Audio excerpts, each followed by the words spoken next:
Hello guys, today we will start coloring our Chuck Close inspired portrait. A portrait is a photograph, painting, or any other artistic representation of a person, just like this, and it usually has the head and the shoulders.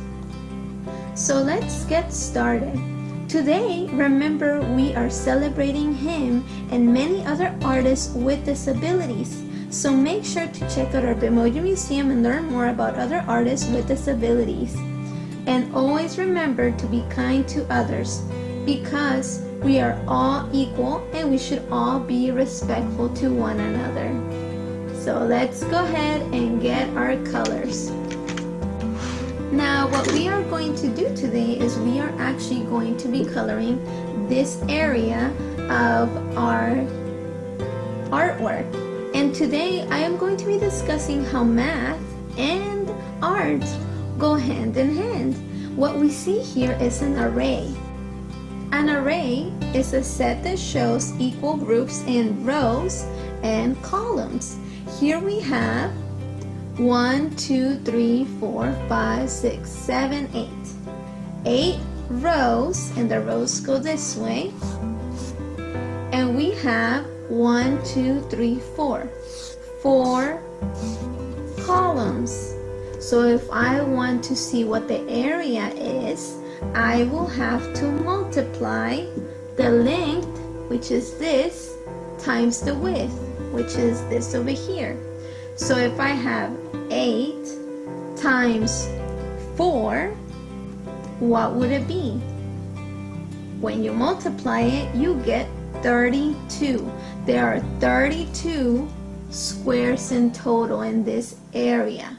So what we are going to do is we are only going to use this bottom part, and we are going to leave these 2 rows intact. So make sure that whenever you're drawing, you're only drawing on this portion and not the top part.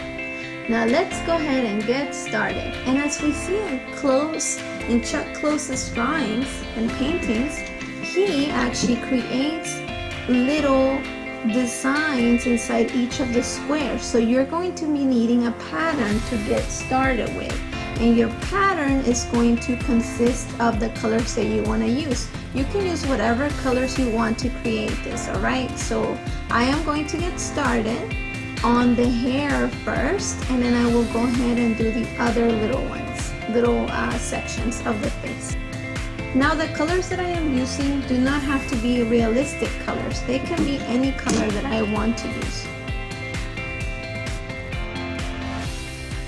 Notice how I am following the outline of my drawing, and then I am going inside and coloring it.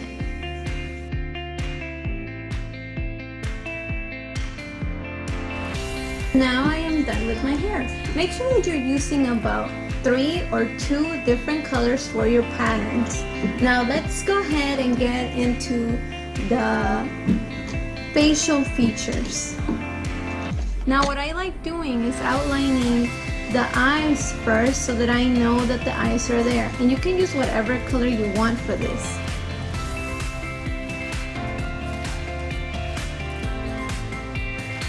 Now I can go ahead and start onto the skin.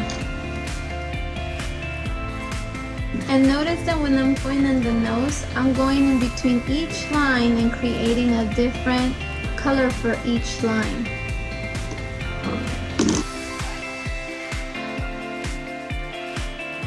Now let's go ahead and do these glasses. And you can do a different color for that one. You can use a different color for that. And the lips.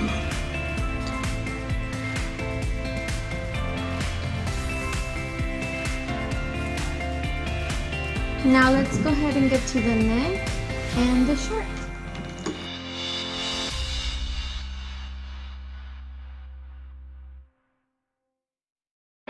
And now we are done. Now make sure that whenever you are creating this, you're pressing pretty hard on your colors so that the colors will show through, and that you use different colors for each section, such as the hair section, the face, and the skin, and then a different color for the bottom of the shirt. Make sure that you're using that, and always remember to be celebrating National Employment Disability Awareness Month and to be kind and respectful to others. And remember that art and math go hand in hand. See you next time, guys.